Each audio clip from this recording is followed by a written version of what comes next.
أعوذ بالله من الشيطان الرجيم. بسم الله الرحمن الرحيم. الحمد لله الذي بنعمته تتم الصالحات. أشهد أن لا إله إلا الله وأشهد أن محمدا عبد الله ورسوله. اللهم صل وسلم وبارك على سيدنا وحبيبنا وشفيعنا وزخرنا ومولانا محمد وعلى آله وصحبه أجمعين ومن تبعهم بإحسان إلى يوم الدين. أما بعد، فإن الأصدق الحديث كتاب الله، وخير الهدي هدي محمد صلى الله عليه وسلم، وشر الأمور محدثاتها، وكل محدثة بدعة، وكل بدعة ضلالة، وكل ضلالة في النار. اللهم أجرنا من النار، اللهم أجرنا من النار، اللهم أجرنا من النار. Assalamualaikum warahmatullahi ta'ala wabarakatuh. Alhamdulillah, tuan-tuan muslimin muslimat yang dirahmati Allah. Pada malam ini kita akan teruskan perbincangan berkaitan kitab Riyadhus Salihin. Dan sebenarnya tuan-tuan telah pun masuk ke bab akhir, tajuk 55, berkaitan dengan zuhud ataupun kekurangan cinta kepada dunia, tuan-tuan. Jadi kita nak sambung pengajaran kita pada malam ini dengan hadis yang berikutnya.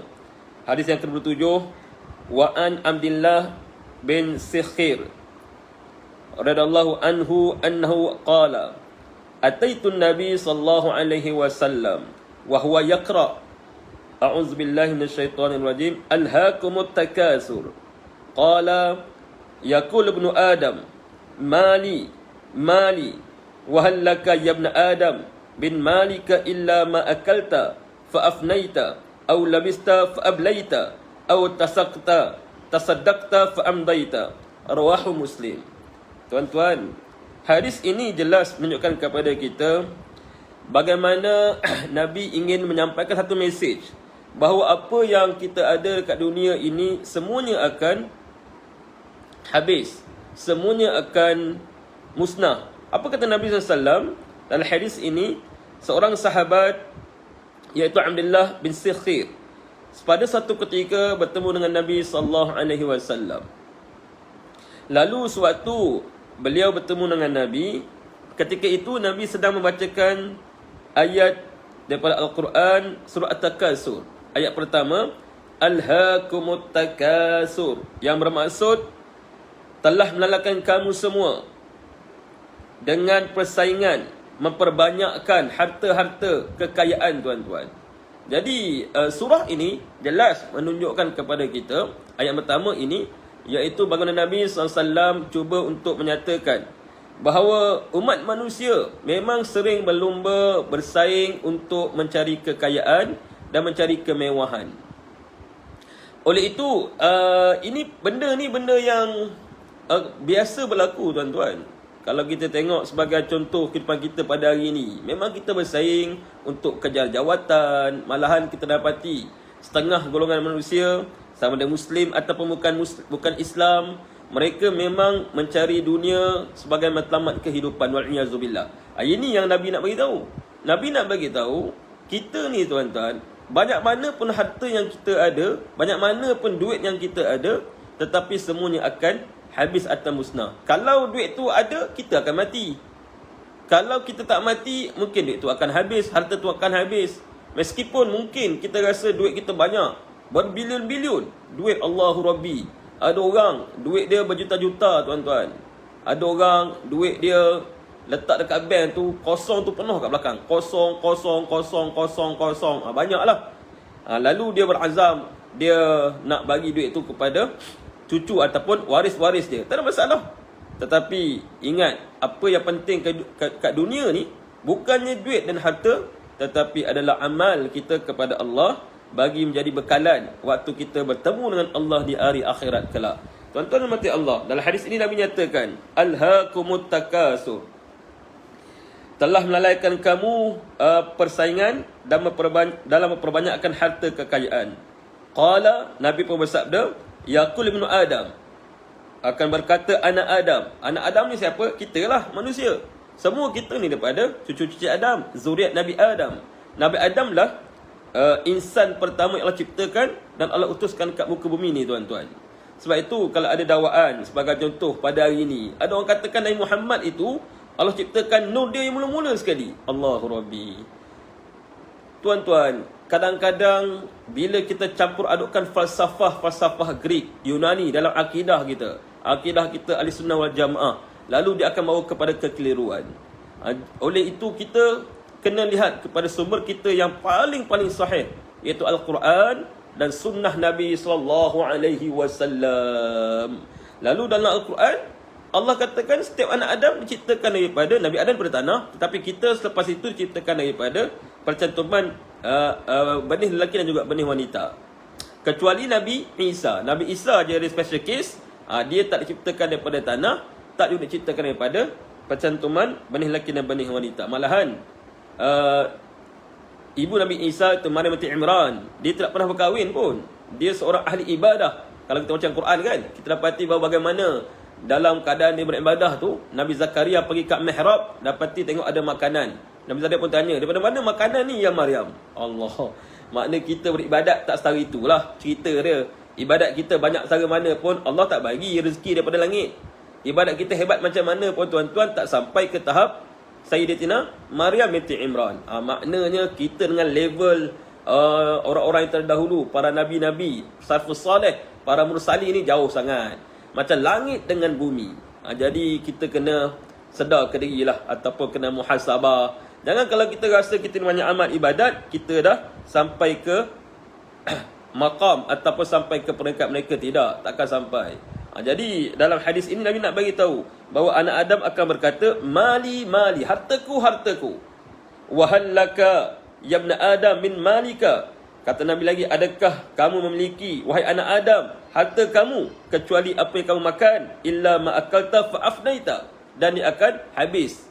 Benda yang kita makan, kita telan, dan dia akan jadi sama ada darah ataupun najis, ataupun jadi benda-benda yang diserap ke dalam tubuh badan kita, lemak. Tetapi benda itu akan musnah. Kita ni tuan-tuan, kaya macam mana pun makan banyak tu juga. Betul tak? Kita ni tuan-tuan, hebat macam mana pun makan banyak tu juga. Takkanlah kita bila ada duit banyak, kita orang yang makan pagi, tengah hari dengan malam, kita hentam sampai 7 kali sehari semalam.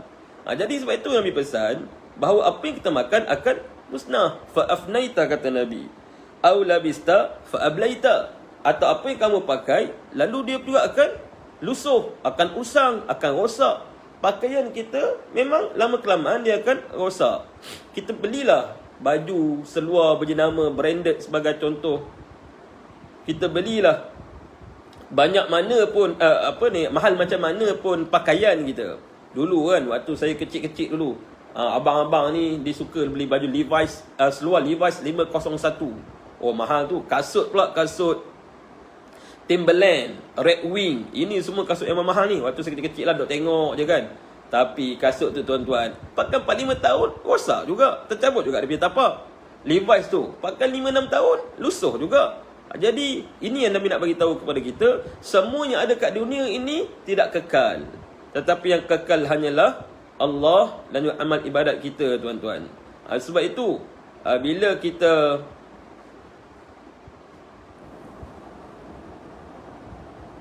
bila kita sedar akan hakikat ini,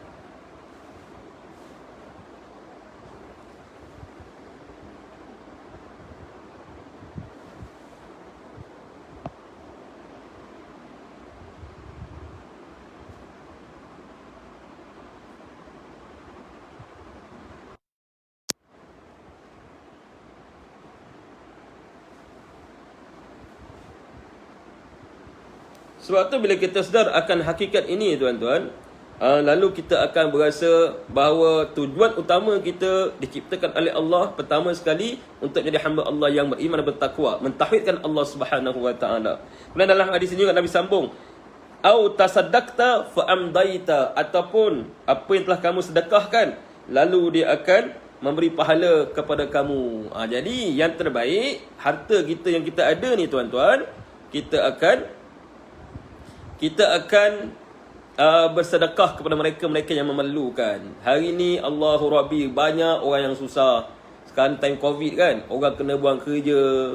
Yang kerja-kerjaan tu Alhamdulillah. Tetapi bagaimana mereka-mereka yang berniaga sendiri? Tadi baru petang saya sembang dengan seorang peniaga dekat sebelah Masjid Sendeng tu tuan-tuan. Dia cerita macam mana customer pada waktu Covid ini kena pula sekarang PKPD, PKPB, Allahu Rabbi. Jadi kita yang ada harta lebih ni lah yang akan menginfakkan sebahagian daripada harta kita kepada orang-orang yang memerlukan. Inilah dia tujuan kita hidup tuan-tuan, memberi kepada orang yang memerlukan. Kalau kita tamak, memang kita ni rasa kalau boleh dunia ni semua kita nak. Tapi ingatlah bila Nabi sebut wa halaka ya ibn adam min malika illa ma akalta fa afnait aw labista fa ablait aw tasaddaqta fa amdait. Lalu kita ingat benda ni Allah. Lalu kita pun akan rasa insaf. Kita pun rasa kalau ada sebahagian kadang-kadang tu kita infakkan harta kita tu, kita pun tak ada banyak harta pun.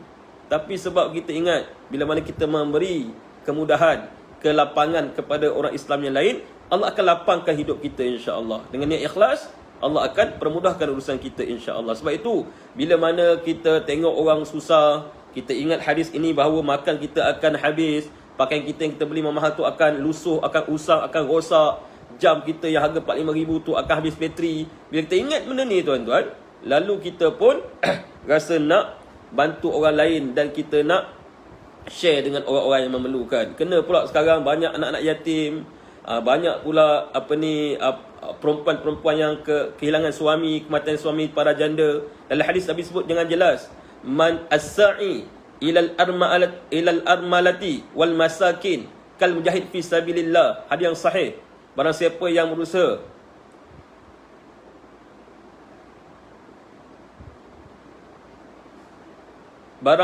yang berusaha membantu, membela para janda, anak-anak yatim, mereka pahala mereka semua para mujahid di jalan Allah tuan-tuan. Jadi kita kena tolong. Kadang-kadang kita ni bila sebut tolong janda ni, kita akan fikir nak kahwin je. Jangan macam tu.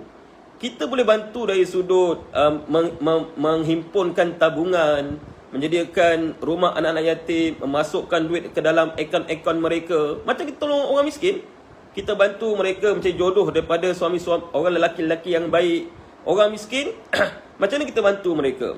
Kita buat rumah untuk anak yatim, rumah untuk orang miskin, kita buat yayasan. Jadi benda yang sama juga kita apply kepada mereka-mereka golongan perempuan yang memerlukan. Sebab mereka-mereka ini adalah golongan-golongan yang perlu kepada bantuan-bantuan kita sebagai umat Islam. Macam tu juga dengan anak yatim, orang miskin, fakir, perempuan-perempuan yang kehilangan suami, ataupun balu ataupun janda. Semua ini adalah mereka-mereka yang perlu kita bantu dan perlu kita sama-sama bela agar mereka dipelihara oleh Allah Subhanahu Wa Taala. Malahan pahala dia tuan-tuan seperti mereka yang berjihad fi sabilillah. Okey. Jadi dalam hadis ini jelas Nabi nak bagi tahu kita telah lalaikan dengan persaingan.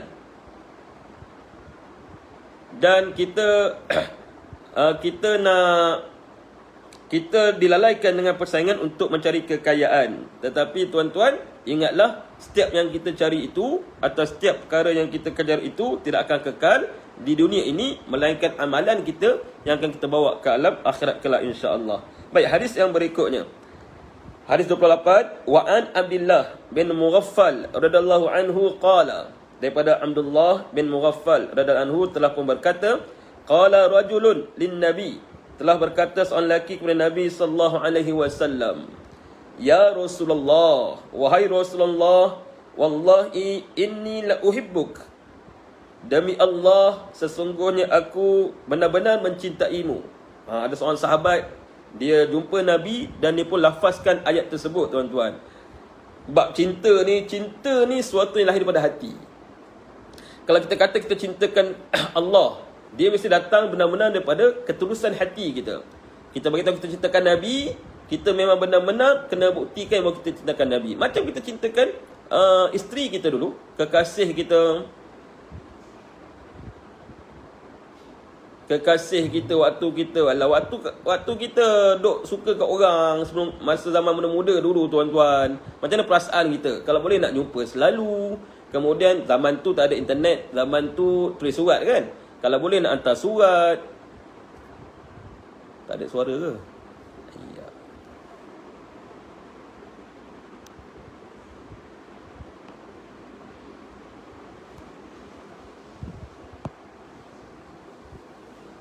Kalau boleh nak tulis surat, nak pula kekasih kita balas. Kemudian kalau kekasih kita dalam kesusahan, kita nak berkorban. Sebab itulah ada pepatah mengatakan lautan api sanggup kurunangi. Ini semua retorik lah, ataupun hanya ucapan ketika kita nak pada seseorang ataupun cintakan seseorang. Jadi dalam hadis ini, seorang sahabat ni, dia pun jumpa Nabi, dia kata, demi Allah, inni la uhibbuk ya Rasulullah. Demi Allah, sesungguhnya aku benar-benar mencintai kamu.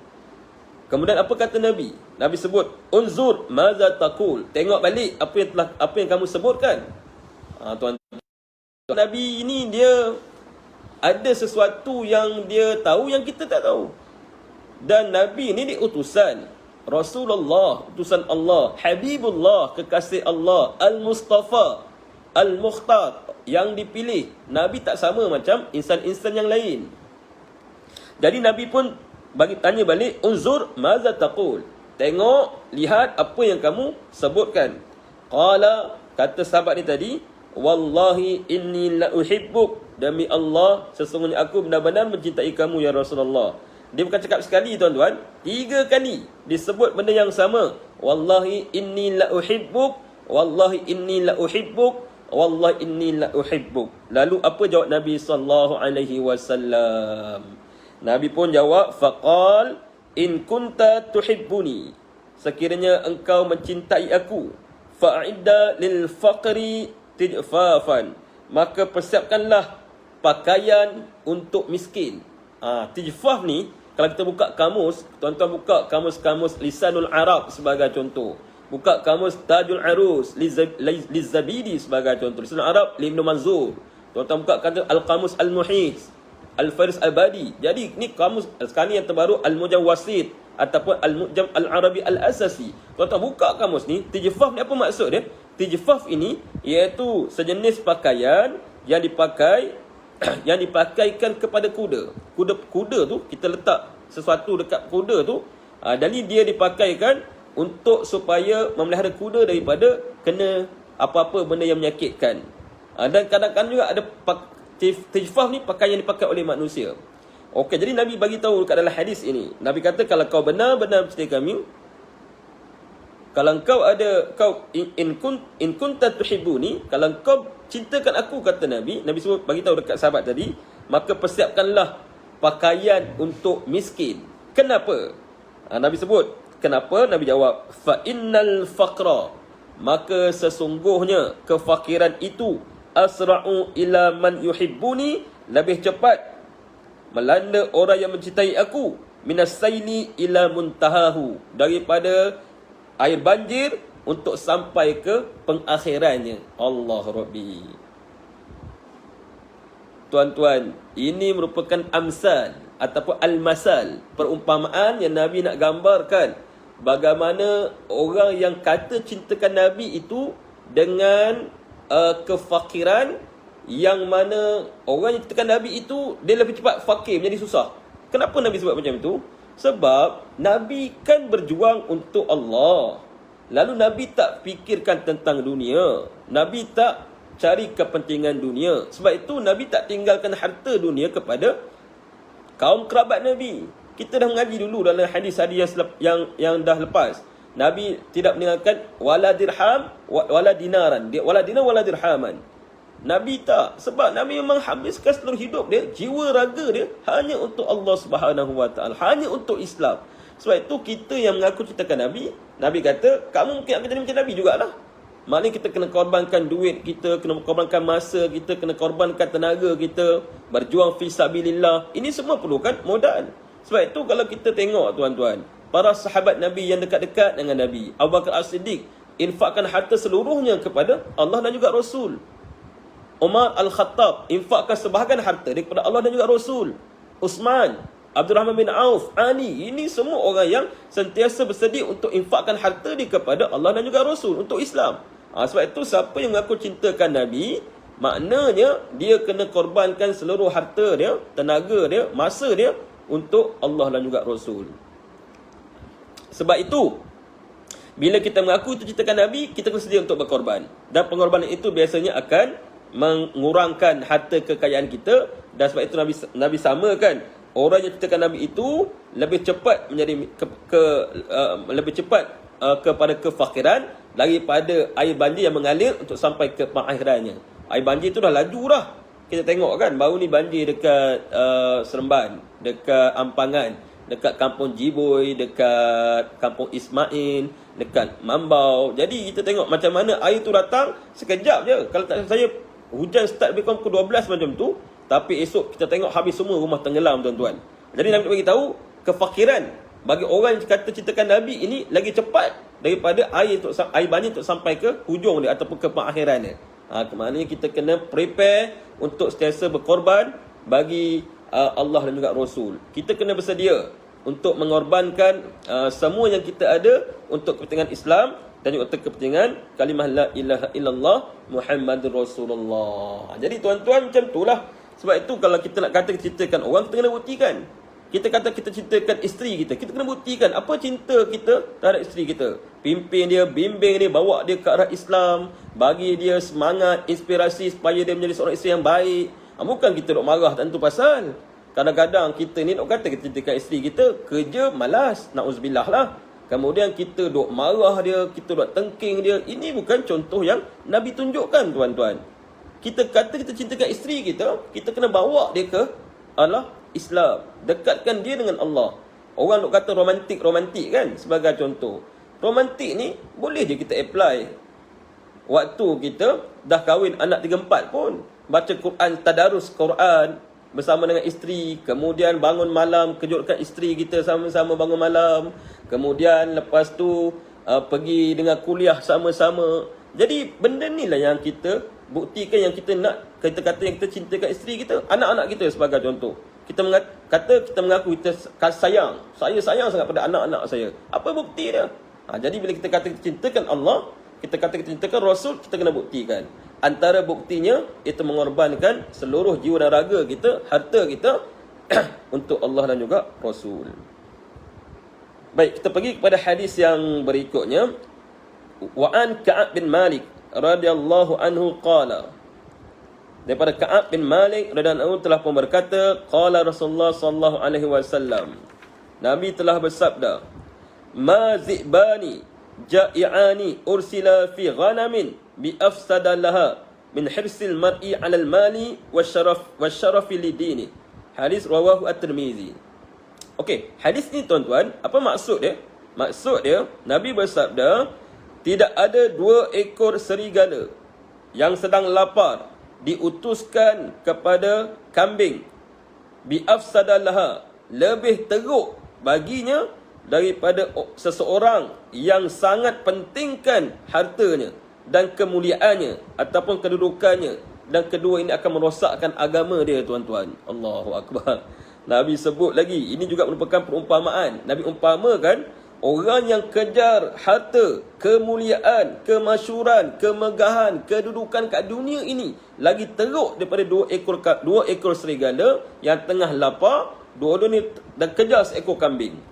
Maknanya kita kejar dunia ni macam 2 ekor serigala ni kejar seekor kambing, mesti akan bergaduh-gaduh kan, bersaing. Tapi kita lagi teruk, kata Nabi.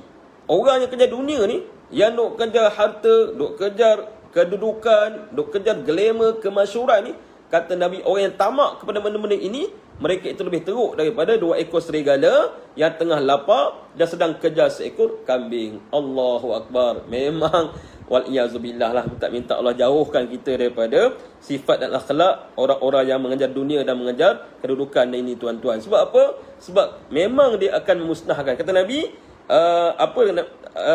Nabi sebut, bi afsadallaha min hirsil mar'i 'alal mali wasyarafi lidini, merosakkan untuk agamanya. Mana agama kita akan rosak, tuan-tuan. Sedangkan kita ini Memang kita nak agama dalam kehidupan. Nabi diutuskan untuk mendidik kita menjadi insan yang beragama, bertauhidkan Allah Rabbul Jalil. Nabi diutuskan kepada orang Arab Quraisy untuk membetulkan amalan-amalan agama mereka. Tetapi bila mana kita kejar dunia, kita tamakkan dunia, kita terlampau pentingkan dunia, Nabi sifatkan, umpamakan macam kita ni lagi teruk daripada 2 ekor serigala yang tengah lapar dan kedua-duanya kejar seekor kambing untuk jadikan sebagai makanan. Bayangkan. Jadi kalau boleh, hadis Nabi ni tuan-tuan kita ambil sebagai peringatan. Allah, kalau kita tengok banyak lagi pesan untuk kita zuhud dekat dunia ni, untuk kita bersederhana kat dunia ni, untuk kita ambil dunia ni hanya sekadarnya. Jangan berlebihan, jangan terlampau kejarkan dunia sampai kita lupakan Allah Subhanahu wa taala. Jangan sampai kita kejarkan dunia, kita tinggalkan akhirat. Itu yang tak boleh. Kalau kita cari dunia dengan jalan yang betul, tak ada masalah. Bukan tak ada di kalangan sahabat yang kaya raya, berniaga. Uthman kaya, tuan-tuan. Abdul Rahman bin Auf kaya. Kemudian daripada kalangan atba' tabi'in, Ibnu Mubarak, Al-Imam Ibnu Mubarak kaya. Jadi bukannya tak ada di kalangan contoh-contoh salafus salih yang kaya, ada. Tetapi mereka ini tak jadikan kekayaan sebagai matlamat mereka hidup. Mereka jadikan kekayaan sebagai wasilah, sebagai wahana, medium untuk mereka jana pahala dan mendekatkan diri kepada Allah Subhanahu wa taala. Itu yang beza dia mereka dengan kita ni. Kita macam orang yang kerja kerajaan kan. Kita ada grade 41, 44, 48, 52, 54 jusa. Kadang-kadang kita sampai putus sahabat ni. Kenapa? Sebab kita kejarkan jusa kita tu, kita kejarkan 54, kita kejarkan kedudukan kita dalam kerajaan. Sampai kita, kawan-kawan kita yang pernah tolong kita, bantu kita, doakan untuk kita ni, ajak kita minum pun kita dah tak nak minum. Jadi apa makna kehidupan macam itu? Seronok ke kalau kita hidup dalam keadaan semua orang bencikan kita, wal'iyazubillah? Okey, jadi sebab itulah bila mana kita duduk dekat dunia ni, kita kena ingatlah dengan pesan-pesan Nabi dan hadis Nabi ini supaya kita sentiasa bersederhana dan sentiasa ingatkan bahawa Allah dan juga Rasul itu lebih cintakan orang-orang yang bersederhana dalam kehidupan. Allah juga Rasul nak kita ni menjadi hamba yang wasati, yang terbaik, dan hamba yang benar-benar menjadikan Allah dan Rasul sebagai matlamat kehidupan. Baik, hadis berikutnya. Wa an Abdullah bin Mas'ud radhiyallahu anhu qala, daripada Abdullah bin Mas'ud meriwayatkan, nama Rasulullah sallallahu alaihi wasallam ala hasirin. Nabi tidur di atas tikar. Faqama, lalu Nabi bangun. Waqad asara fi janbihi, lalu meninggalkan kesan kepada belakang Nabi. Allah. Nabi tidur atas tikar ni, tuan-tuan. Kita tilam nah 10 inci, 20 inci. Brand pula macam-macam brand. King Coil lah. Apa lagi brand tilam? Sweet Dream, macam-macam lah. Tilam yang harga 45,000 tu. Nabi pemimpin nombor 1 Madinah. Kalau hari ni Nabi tu boleh ibaratkan sebagai macam raja, orang pertama yang menguasai sebuah pentadbiran kerajaan. Nabi boleh je kalau Nabi nak kaya raya, tetapi Nabi tak pilih untuk menjadi kaya seperti pemimpin-pemimpin kita pada hari ini. Nabi nak tunjukkan contoh yang terbaik pada umat dia. Walaupun aku ni pemimpin nombor 1, tetapi harta itu bukan keutamaan. Kata ni, walaupun aku ni pemimpin nombor 1, yang mana boleh aku kuasai harta, seleweng harta rakyat dan sebagainya, wal'iyazubillah. Tapi Nabi tak buat sedemikian, tuan-tuan. Sebab Nabi nak bagi contoh model terbaik kepada umat manusia, bahawa dunia ini hanyalah sementara dan akan fana pada bila-bila masa, akan musnah dan Allah boleh tarik pada bila-bila masa. Jadi dalam hadis ini nak tunjukkan bahawa zuhudnya Nabi, tawaduknya Nabi. Bagaimana Nabi tidur di atas keping tikar hasirin, faqama, dan bila Nabi bangun, waqad asra fi janbih, lalu meninggalkan kesan kepada belakang Nabi. Mungkin tikar tu tikar daripada pelepah tamar, kita tak tahulah. Macam kita sekarang tikar kita dulu tikar pelepah kelapa lah, daun kelapa tu kan. Jadi Nabi mungkin pokok kurma lah, tamar. Jadi meninggalkan kesan.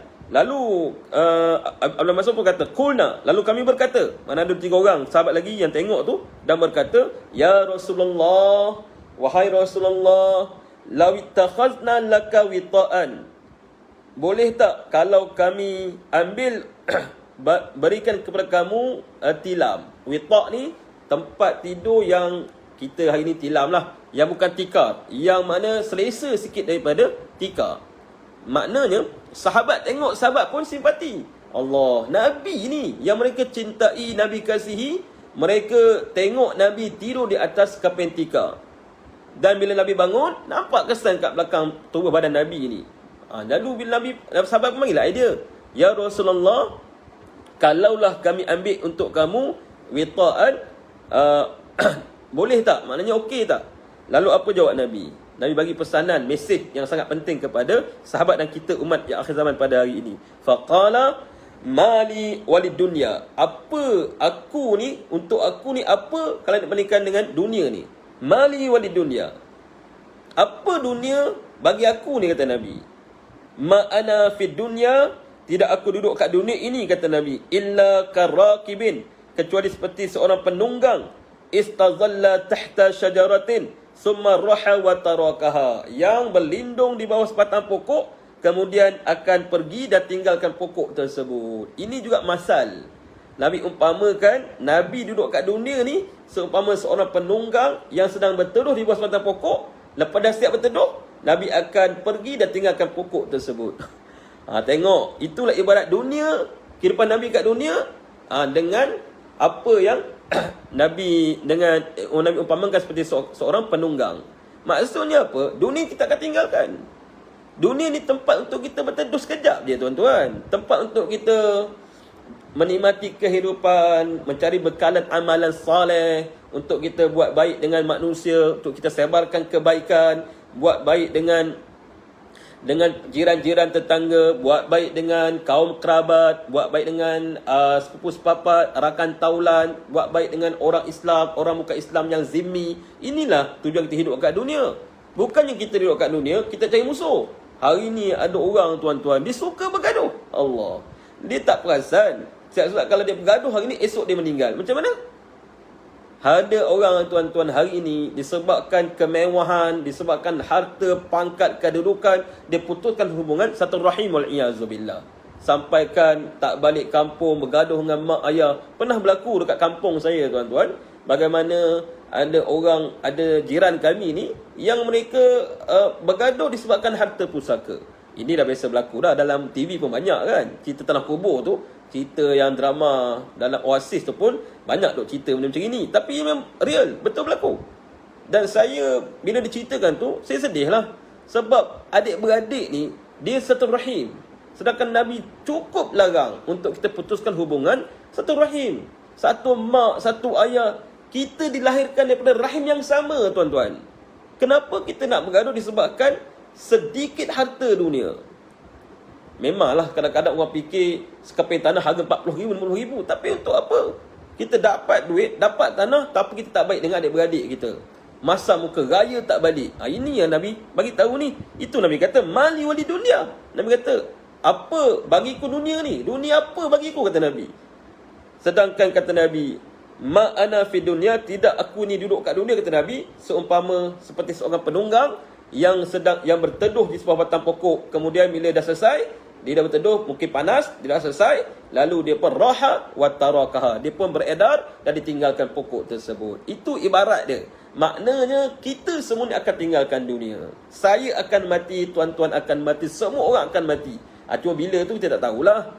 Sebab itu bila kita tak tahu, kita kena prepare. We have to prepare. Cakap putih pula. Kita kena prepare supaya bila kita mati itu, kita mati dalam keadaan kita husnul khatimah. Allahumma khtim lana bihusnil khatimah wala takhtim alaina bisu'il khatimah. Jadi kita kena prepare supaya kita mati dalam keadaan kita dalam keadaan penamat yang baik, supaya Allah terima kita, redha kita, dan kita akhirnya dimasukkan oleh Allah ke dalam syurganya bersama para salihin, siddiqin, asyuhada wal awliya, tuan-tuan. Itu yang kita nak kan. Sebab itu bila kita baca hadis ini, kita pun rasa, ya Allah, apalah sangat dunia ni bagi aku, apalah sangat dunia ni untuk aku. Hanya sekadar sebentar sahaja. Mungkin ada orang yang umur dia 100 tahun, panjang lah. Tapi ada juga kawan-kawan kita yang 40 tahun dah meninggal, 30 tahun dah meninggal. Jadi ini juga merupakan satu nikmat yang Allah pinjamkan sementara. Umur kita ni bukannya kita boleh pegang ni sampai bila-bila. Nyawa kita ni milik Allah. Semua yang ada ni milik Allah, tuan-tuan. Kita ada rumah ni Allah yang punya. Kita ada kereta, Velfire, BMW, Mercedes, Peugeot, apa-apalah. Semua tu milik Allah. Bila-bila dia boleh, Allah boleh ambil. Saya baru ni jatuh motor, kan? Jadi saya terfikir, baiklah sikit. Kalau teruk dengan saya pun jalan, tuan-tuan. Jadi untuk apa dunia ni? Masa tu memang insaf sangat lah. Kerja nak ibadat je kan. Tapi bila dah siap sikit ni, dia mulalah dia buat pangan balik. Tak apa. Yang penting Allah bagi sesuatu itu, ada dia punya hikmah dia. Dan kita ini kena ingat, semua yang kita ada itu adalah milik Allah Rabbul Jalil. Baik, kita pergi pada hadis yang berikutnya. Kita cuba habiskan tajuk ni insya-Allah, iaitu hadis ke-31. Wa an Abi Hurairah radhiyallahu anhu qala, daripada Abu Hurairah radhiyallahu anhu meriwayatkan, qala Rasulullah, Nabi bersabda, yadkhulul fuqara al-jannata qabla al-aghniya bi 500 am.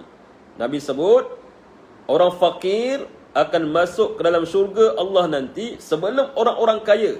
Jarak dia bi 500 amin, 500 tahun. Ui, lama tu tuan-tuan. Kenapa orang kaya masuk lewat? Sebab orang kaya ada harta yang banyak. Allah akan hisap satu persatu. Dan kenapa orang miskin masuk syurga awal? Mana dengan orang kaya? Sebab mereka tak ada harta. Tapi bukanlah sebab mereka miskin tu mereka masuk syurga. Jangan salah faham. Mereka masuk syurga sebab amalan dan iman takwa mereka lah. Maksudnya kalau ada dua orang insan, dua-dua beriman, dua-dua bertakwa, dua-dua banyak amalan kebaikan, tetapi seorang miskin, seorang kaya, siapa masuk dulu? Orang miskin masuk dulu. Tapi kalau orang miskin tu syirik, orang miskin tu lawan Allah, lawan Rasul, inti hadis, masuk ajaran sesat, masuk neraka jugalah walaupun dia miskin. Jadi syarat masuk syurga ini, pertama iman, yang kedua amal, dan yang paling penting rahmat dan redha Allah. Jadi siapa pun yang dapat benda ni akan masuk syurga. Tapi kalau kita bandingkan sebagai contoh antara dua individu, seorang miskin, seorang kaya. Seorang miskin dan kaya ini sama level, beriman, soleh, bertakwa, ikhlas, banyak amalan kebaikan. Beza dia kaya miskin je. Siapa masuk dulu? Miskin masuk dulu. Sebab Nabi sebut yadkhulul fuqara al-jannata qabla al-aghniya bi 500 amin. Jadi beza dia tu 500 tahun. Jauh lah. Baik, kemudian hadis yang berikutnya kita cuba nak teruskan, iaitu hadis 32.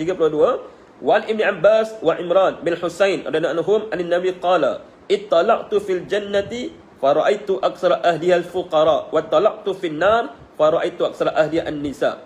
Aku melihat, kata Nabi, dalam syurga Allah, lalu aku menyaksikan kebanyakan penghuninya adalah al-fuqara, iaitu fakir miskin. Jadi ramai ahli syurga ni daripada golongan fakir miskin. Wa talaqtu fin nar, dan aku juga lihat, aku tengok ke dalam neraka Allah, dan aku menyaksikan kebanyakan penghuninya adalah golongan wanita.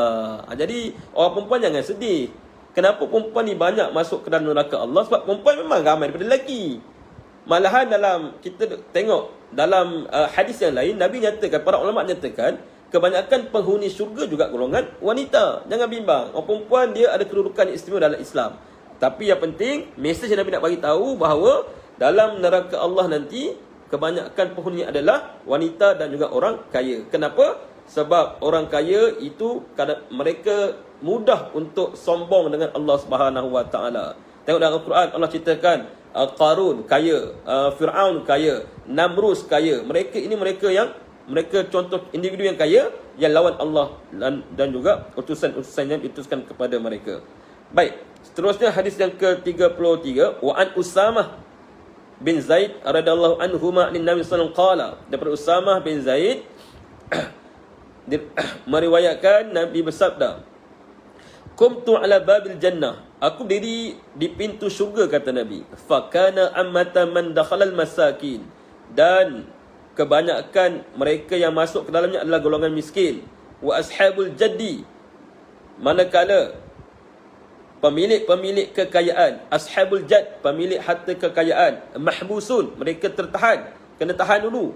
Ghaira anna ashaban nari qad umira bihim ila nar, melainkan penghuni neraka mereka diperintahkan untuk pergi ke neraka Allah. Okey, orang kaya yang beriman, orang kaya yang bertakwa, orang kaya yang banyak amal soleh ini, dia akan diperiksa lah harta mereka, dihisap satu persatu. Logik lah. Orang fakir yang beriman, mereka akan masuk dulu.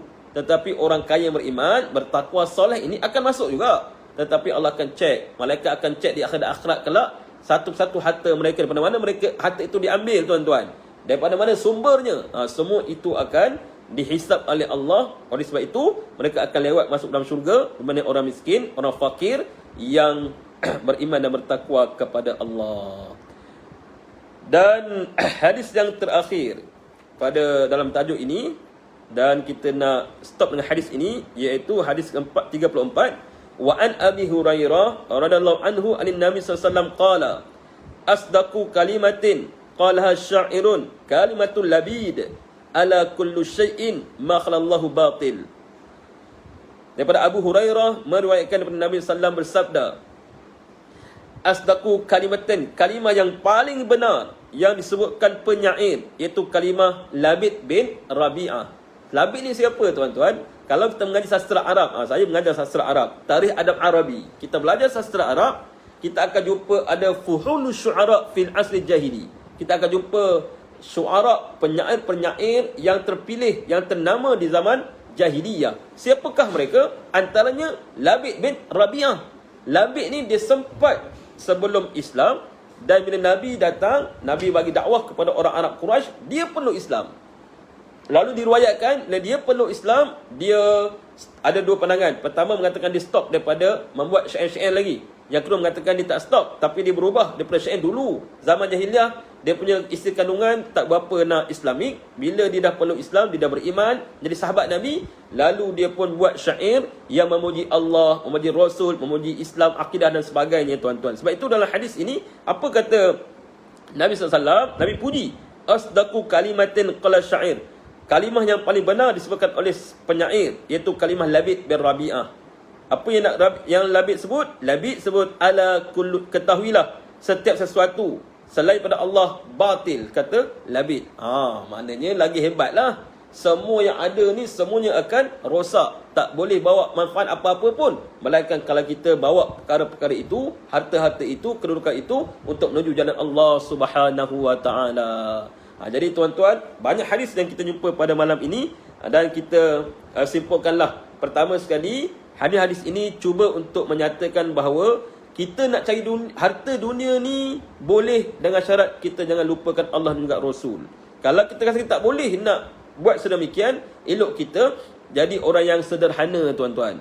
Kalau kita rasa, kalau aku kejar harta ni, esok aku jadi sombong, waliyazubillah, jadi bongkak, takabur, jadi lupakan diri, jadi baik tak payahlah. Sebab itu akan memusnahkan kita dan agama kita. Buat apa?